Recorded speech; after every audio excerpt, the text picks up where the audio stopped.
Hello everyone. आज की इस वीडियो में हम इम्पोर्टेंट क्वेश्चंस डिस्कस करने वाले हैं।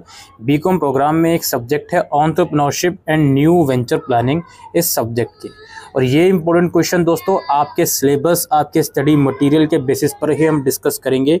सो आप लोग प्लीज़ वीडियो को पूरा देखें। सबसे पहले सिलेबस का ओवरव्यू देना आप लोगों को बहुत ज़रूरी है। ये जो सब्जेक्ट है, जैसे नाम से ही पता चल रहा है, entrepreneurship and new venture planning. Simple सा फंडा है जी। एंटरप्रेन्योरशिप के बारे में पढ़ना है कि ये क्या होता है, इसका क्या योगदान है कंट्री के डेवलपमेंट में, किस तरह से ये योगदान दे सकता है, किस किस तरह के एंटरप्रेन्योरशिप होते हैं। और इसके अलावा न्यू वेंचर प्लानिंग, इसका सिंपल सा मतलब है किसी नए एंटरप्राइज को डेवलप करने का जो भी प्रोसेस होता है उसमें क्या क्या इंपॉर्टेंट फैक्टर्स होते हैं। चाहे वो फंड रेज करना हो, चाहे वो आइडिया जनरेट करना हो, चाहे वो ह्यूमन रिसोर्स को हायर करना हो, चाहे वो मार्केटिंग का एक्सपेक्ट हो, हर एक चीज़ आप इसके अंदर पढ़ने वाले हो। यहाँ पे मैंने आपको बहुत ही कम शब्दों में सारी यूनिट्स का जो निचोड़ है वो समझा दिया है। इसको आप लोग ज़रूर से देखिए, सिलेबस को डीपली पहले स्टडी करिए, उसके बाद ही आप लोग आइएगा। यहाँ पे एक चीज़ मिस है, ये पे टाइप्स ऑफ एंटरप्राइजेस हैं। अलग अलग तरह के बिजनेस एंटरप्राइजेस कौन कौन से हो सकते हैं, जिसमें फैमिली बिजनेस एक बहुत क्रूशियल टॉपिक है। ये एग्जाम्स में ज़रूर से आपको देखने को मिलेगा, तो इसको ज़रूर से करके जाइएगा, इसको तो छोड़ना ही नहीं है आप लोगों को, ठीक है। और बिजनेस प्लान वाला पार्ट, यानी कि बिजनेस को जब आप स्टार्ट करते हो तो पहले भाई आइडिया तो हो कोई आपके पास, और उस आइडिया को जनरेट करने का कोई प्लान तो हो। तो इन सब चीज़ों को, आइडिया कैसे जनरेट होता है, आइडिया जनरेट करना क्यों ज़रूरी है, जनरेशन के क्या क्या प्रोसेस हो सकते हैं, फिर बिजनेस प्लान, बिजनेस प्रपोजल, उसकी फिजिबिलिटी चेक करना किसी भी प्लान की, किसी भी प्रोजेक्ट की, ये सारी एक्टिविटीज़ इसमें है। देन यहाँ पे लास्ट वाला, सेकेंड लास्ट जो यूनिट है उसमें रिसोर्स मोबिलाइजेशन, यानी कि एक एंटरप्राइज को इम्प्लीमेंट करने के लिए, प्लान को इम्प्लीमेंट करने के लिए जो भी रिसोर्सेज की ज़रूरत होती है, इट में भी फाइनेंशियल रिसोर्सेज, इट में भी नॉन फाइनेंशियल रिसोर्सेज, जैसे लेबर हो गया, लैंड हो गया, इस तरह की चीज़ें हो गई। ये सब चीज़ें आपको इसमें पढ़नी है। देन लास्ट वाली यूनिट में अलग अलग एक्सपेक्ट जो होते हैं बिजनेस के, फाइनेंस एक्सपेक्ट हो गया, मार्केटिंग एक्सपेक्ट हो गया, ह्यूमन रिसोर्स एक्सपेक्ट हो गया, ये सब चीज़ें आपको इस सिलेबस के अंदर पढ़नी है। Let's now move on to the questions. तो यहाँ पे हमारा पहला क्वेश्चन ही ये है, explain the term entrepreneurship, what are different qualities and entrepreneurship should have. यानी कि एंटरप्रेन्योरशिप क्या है जी, और एक एंटरप्रेन्योर के पास कौन कौन सी क्वालिटी होनी चाहिए। अब एंटरप्रेन्योर और बिजनेस को मोस्ट ऑफ द केसेस में एक साथ यूज करा जाता है, लेकिन एंटरप्रेन्योर जो होता है वो बिजनेस से और हायर लेवल का टर्म है। एक एंटरप्रेन्योर जो होता है उसके पास क्रिएटिव माइंड होना चाहिए, सो दैट नए आइडियाज़ को वो जनरेट कर सके, इम्प्लीमेंट कर सके। उसके पास रिस्क टेकिंग कैपेबिलिटी होनी चाहिए, वो रिस्क लेने से ना डरे। अब रिस्क लेने से ना डरने का मतलब ये नहीं है कुछ भी ऊटपटांग डिसीजन लेते रहे, उसको हम एंटरप्रेन्योर बोलते हैं। प्रॉफिट जनरेट कर सके, वो सोसाइटी के नीड्स को ध्यान में रखते हुए उन नीड्स को रीजनेबल प्राइस पर वो फुलफिल कर पा रहा है, और साथ साथ अपना बिजनेस भी डेवलप कर रहा है, इसे एंटरप्रेन्योर बोलते हैं, ठीक है। बिजनेस भी होता है भाई, बिजनेस ज़रूरी नहीं है सोसाइटी की फुलफिल को नीड कर पा रहा है, कुछ बिजनेस ऐसे भी होते हैं। तो हर एक कंपोनेंट को देखना पड़ता है। Entrepreneurship is very aggressive term, is very wide term, और क्या क्या क्वालिटीज़ होती हैं वो आपको इसमें एक्सप्लेन करनी होंगी। इसके बाद है explain how an entrepreneur can resolve the various problems in the society. Entrepreneurship की एक डेफिनेशन यही बोलती है कि भाई इसका मतलब ही ये होता है कि सोसाइटी की प्रॉब्लम को पहचानना और उन्हें रिजॉल्व करना। तो किस तरह से एक एंटरप्रेन्योर जो है सोसाइटी की प्रॉब्लम को रिजॉल्व कर सकता है, ये आप केस स्टडी के बेसिस पर भी इसके एग्जांपल्स दे सकते हो। जैसे फॉर एग्जांपल जोमेटो के जो ऑनर हैं, फाउंडर है, उन्होंने सोसाइटी की किस प्रॉब्लम को कैसे दूर किया, इसका एग्जाम्पल दे के आप क्वेश्चन को सॉल्व कर सकते हो। या ब्लिंकिट हो गई आजकल, उसने सोसाइटी की प्रॉब्लम को, क्या प्रॉब्लम उसने एनालाइज करी, किस तरह से वो सॉल्व कर रहा है, क्या सॉल्व करने में उसकी जो सर्विसेज है वो अच्छी हैं या नहीं।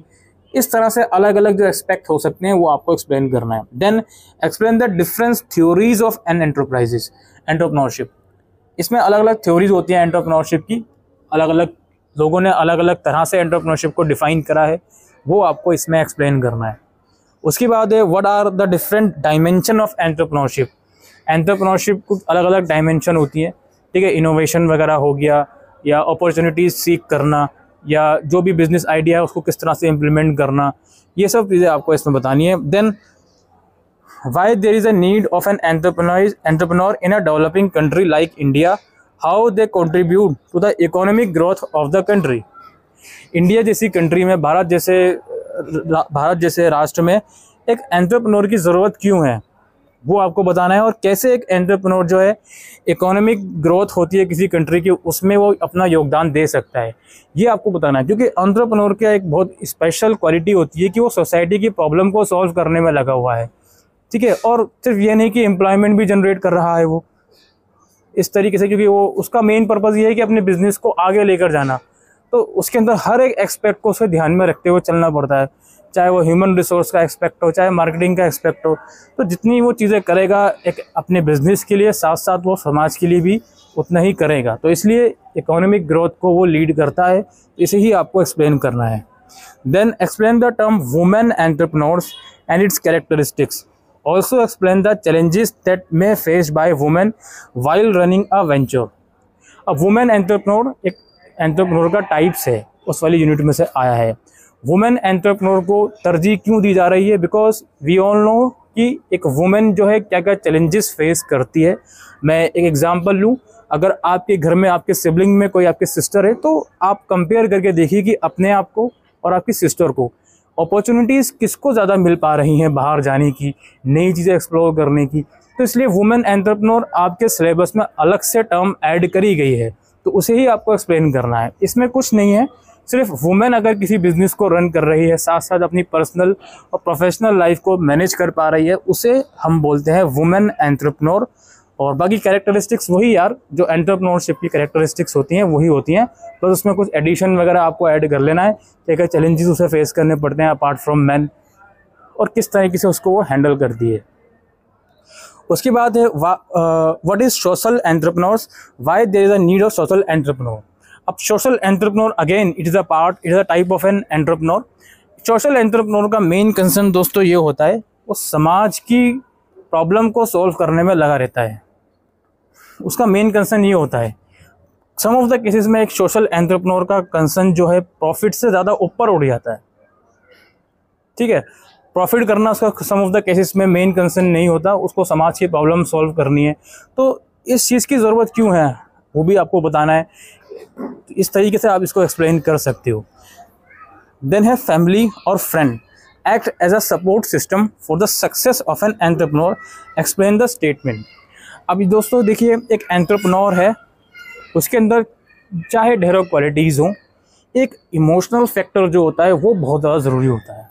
और एक इमोशनल फैक्टर वही दे पाते हैं जो हमारे करीबी होते हैं, फैमिली, रिश्तेदार या हमारे फ्रेंड्स वगैरह होगा, दोस्त का सर्कल हो गया। तो यही क्वेश्चन पूछा गया है कि जो फैमिली और फ्रेंड्स होते हैं, ये एक अच्छे एंटरप्रेन्योर के लिए बहुत अच्छा सपोर्ट सिस्टम के रूप में कार्य करते हैं, इन्हें एक्सप्लेन कीजिए।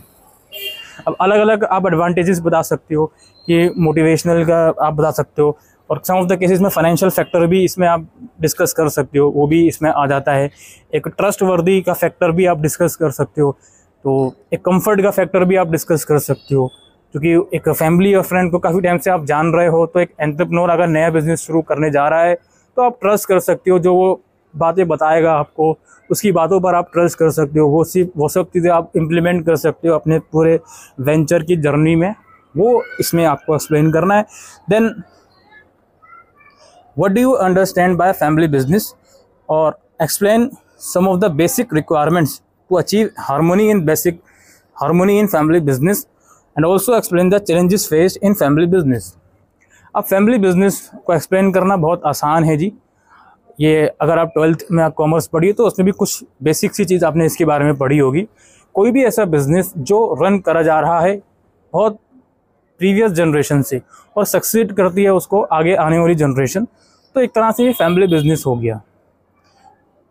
तो इसके बारे में आपको एक्सप्लेन करना है कि ये क्या होता है और कौन सी ऐसी चीज़ें हैं, कौन से ऐसे फैक्टर्स हैं जो ध्यान में रखने चाहिए, सो दैट एक फैमिली बिजनेस में शांति, एक हार्मनी, एक रिस्पेक्ट बनी रहे, वो टूटे ना। ये आपको एक्सप्लेन करना है। और ऑब्वियसली चैलेंजेस जो आते हैं फैमिली बिजनेस में, like some of the cases में विचार आपस में नहीं मिल पाते। सम ऑफ द केसेस में चूँकि एक बात मान लेते हैं, एक फादर का बिजनेस, उसका जो बेटा है या बेटी है वो आगे लेके जा रही है। अब ज़रूरी नहीं है फादर और सन के बीच में बातें इतनी खुल के होती हूँ, वो डिसीजन नहीं ले पा रहा है, एज का फैक्टर आ जाता है, रिस्पेक्ट का फैक्टर आ सकता है, जिसकी वजह से वो जो डिसीजन लेना चाहता है वो डिस्कस नहीं कर पा रहा, कहीं फादर मना ना कर दें, इस तरह की चीज़ें जो होती हैं, चैलेंजेस होते हैं, वो आपको इसमें डिस्कस करने हैं। उसके बाद है why, what is business idea, why and how a good business idea may ultimately turn into a good business enterprise. अब बिजनेस आइडिया क्या है? कोई भी बिजनेस करना है उसके लिए कुछ कॉन्सेप्ट तो हों कि आप किस चीज़ का बिजनेस करना चाहते हो, तो वही है कि बिजनेस आइडिया क्या होता है और एक अच्छा जो बिजनेस आइडिया होता है वो कैसे और क्यों एक एंटरप्राइज को सक्सेसफुल बनाने में कार्य करता है। वही बात है, नींव अच्छी होगी तो इमारत अच्छी बनेगी। एक बिजनेस आइडिया अगर अच्छा होगा तो उसके ऊपर सजेशन फिर अच्छे आएंगे, इम्प्लीमेंट उसको आप कर पाओगे अच्छे से। ये बात है। एक अच्छा बिजनेस आइडिया अगर नहीं है तो कितने भी आपके पास पैसे मिल जाएं, कितने भी आप पैसा लगा लो, कोई फ़ायदा उसका नहीं है। ठीक। उसके बाद है what are the different techniques required to generate a good business idea. कौन सी ऐसी टेक्निक्स हैं जिससे आप बिजनेस आइडिया जनरेट कर सकते हो। अब बिजनेस आइडिया का मतलब ये नहीं है कि एक इंडिविजुअल रात को सो गया फिर सुबह उठा तो उसके मन में एक आइडिया आ गया तो उसे ही बिजनेस आइडिया बोला जा रहा है। सिर्फ वो बिजनेस आइडिया सिर्फ वहाँ तक सीमित नहीं है। Business idea number of individuals for example साथ में बैठे हुए हैं, कुछ डिस्कशन कर रहे हैं, एक इंडिविजुअल ने कुछ बात रखी, दूसरे इंडिविजुअल ने कुछ बात रखी, दोनों के आपस में जो विचार हैं वो मर्ज हुए तो उससे एक नया आइडिया निकल गया। इस तरह की चीज़ें होती हैं। Brainstorming obviously is a part of generating a business idea. सही बात है कि एक इंडिविजुअल के मन में भी आइडिया आ सकता है, लेकिन दूसरों से डिस्कस करना, आपस में बैठ के बातचीत करना, कोलैबोरेशन करना, मार्केट रिसर्च करना, ये सब चीज़ें भी, और ऑब्वियसली कस्टमर का जो भी प्रेफरेंस है उसको चेक करना, ये सब चीज़ें टेक्निक होती हैं एक अच्छे बिजनेस आइडिया की। इसके बाद आपका एंजल इन्वेस्टर या वेंचर कैपिटल के ऊपर नोट वगैरह आ सकते हैं। इसके बाद है explain the different types of support system available to an entrepreneur, briefly explain the socio economic support system. अब ये सपोर्ट सिस्टम वाली बात है कि गवर्नमेंट लेवल पर या समाजी लेवल पर किस तरह के सपोर्ट सिस्टम अवेलेबल है एक एंटरप्रेन्योर को, वो आपको एक्सप्लेन करना, और सोशो इकोनॉमिक जो सपोर्ट सिस्टम है वो आपको बताना है। इसके बाद है what are business incubators, discuss the functions of business incubators. उसके बाद है explain some of the institute develop by central government to support entrepreneur. Central government ने कुछ इंस्टीट्यूट को सपोर्ट, कुछ एंटरप्रेन्योर को सपोर्ट करने के लिए अलग अलग ऑर्गेनाइजेशंस बनाई हुई हैं, उनके बारे में थोड़ा सा आपको एक्सप्लेन करना है। Describe key elements of resource mobilization in entrepreneurship. Resource mobilization के की एलिमेंट्स बताने हैं आपको। एक एंटरप्राइज के लिए जब आपको रिसोर्स को इकट्ठा करना है तो कौन कौन से हो सकते हैं वो। इट में भी फाइनेंशियल रिसोर्सेज, इसमें भी ह्यूमन रिसोर्सेज, इट में भी लैंड, फिजिकल रिसोर्सेज। तो इस तरह से आपको ब्रीफली एक्सप्लेन करना है। फिर यहाँ पे एक प्रैक्टिकल टाइप क्वेश्चन है। ये क्वेश्चन मैंने रेगुलर की पेपर से उठाया है क्योंकि उनका पेपर ऑलरेडी हो चुका है। Miss Sakshi is having a business idea in her mind, you are required to assist her in preparing the business plan by describing its in brief its content. ठीक है, ये प्रैक्टिकल टाइप क्वेश्चन हो गया। Business plan का आपको component पता होनी चाहिए, उसके बाद ही आप इसको सोल्व कर पाओगे। ये शायद मैंने क्वेश्चन थ्योरेटिकल में भी नीचे डिस्कस किया है, अभी देख लेते हैं कुछ देर में। Finance and financing decision are very crucial for a successful entrepreneur, justify the statement. किसी भी एंटरप्रेन्योर के लिए पैसा या ऐसे डिसीजन लेना जो पैसों से रिलेटेड हो, कि कितना फंड रेज करना है, किस सोर्स से कितना फंड रेज करना है, ये बहुत इंपॉर्टेंट होता है किसी भी एंटरप्राइज के लिए। तो इस स्टेटमेंट को जस्टिफाई कीजिए। इसके बाद है how do effective cost management techniques contributes in entrepreneur growth. Cost management technique मतलब एक एंटरप्रेन्योर के लिए जो भी एक्टिविटीज़ उसको करनी पड़ती हैं, अब वो अकेला तो करता नहीं है। कोई प्रोडक्ट उसको बनाना है, उसके लिए जो भी रॉ मटेरियल है, जो भी लेबर है, कौन सी लेबर चाहिए, कौन सा रॉ मटेरियल चाहिए, बेसिकली कॉस्ट मैनेजमेंट करना, कॉस्ट को मैनेज करना, कितना पैसा कहाँ खर्च हो रहा है, ये बहुत क्रूशल पार्ट है एक एंटरप्रेन्योरशिप के लिए। क्यों है, कैसे है, ये आपको एक्सप्लेन करना है। What are the roles and contribution of HR managers in a startup. एक स्टार्टअप है, उसमें HR मैनेजर्स हैं, यानी कि किस एम्प्लॉय को हायर करना है, इसके हायर ऑफिशियल्स हैं, उनका क्या रोल होता है और कंट्रीब्यूशन होता है एक स्टार्टअप में, वो बताना है। What is marketing and explain how social media marketing help in a successful business venture. Marketing क्या होता है, बेसिक कॉन्सेप्ट मार्केटिंग का, और सोशल मीडिया के थ्रू एक बिजनेस वेंचर को कैसे सक्सेसफुल बनाया जा सकता है वो आपको बताना है। इसके बाद है why is it important for an entrepreneur to prepare a business plan. ठीक है, ये बिजनेस प्लान बनाना क्यों ज़रूरी है किसी भी एंटरप्रेन्योर के लिए। और not all startup are successful, elaborate this statement by enumerating the reason leading to failure of startup. आजकल आप देख रहे हो स्टार्टअप आ रहे हैं, काफ़ी वो सक्सेसफुल भी होते हैं, कुछ स्टार्टअप फेल हो जाते हैं, तो रीज़न बताओ कि क्यों वो फेल होते हैं। और what is innovation, how it play a crucial role in the success of an enterprise. Innovation क्या होता है, यानी कि टाइम के साथ साथ अपना जो भी काम करने का तरीका है उसमें चेंजेस लाना, और ये एक एंटरप्राइज के लिए क्यों ज़रूरी है, कैसा रोल ये प्ले करता है उसके सक्सेस के लिए, वो आपको बताना है। फिर व्हाट इज़ बिजनेस प्रपोजल, जो मैं अभी बात कर रहा था वो बिजनेस आइडिया की नहीं, प्रपोजल की थी, कोई बात नहीं। Explain it difference component, business proposal के लिए अलग अलग कॉम्पोनेंट होते हैं, उसका फॉर्मेट होता है पूरा, वो एक्सप्लेन करना है। प्रैक्टिकल क्वेश्चन बिजनेस प्रपोजल पर आ सकते हैं, कोई भी बिजनेस प्रपोजल के ऊपर आपसे उसका फॉर्मेट बनाने को पूछा जा सकता है।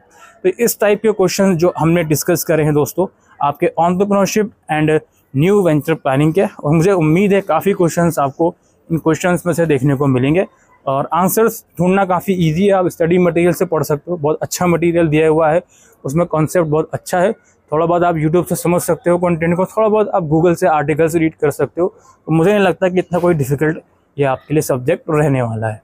ठीक है, तो यही इन्फॉर्मेशन इस वीडियो के अंदर हम देने आए थे।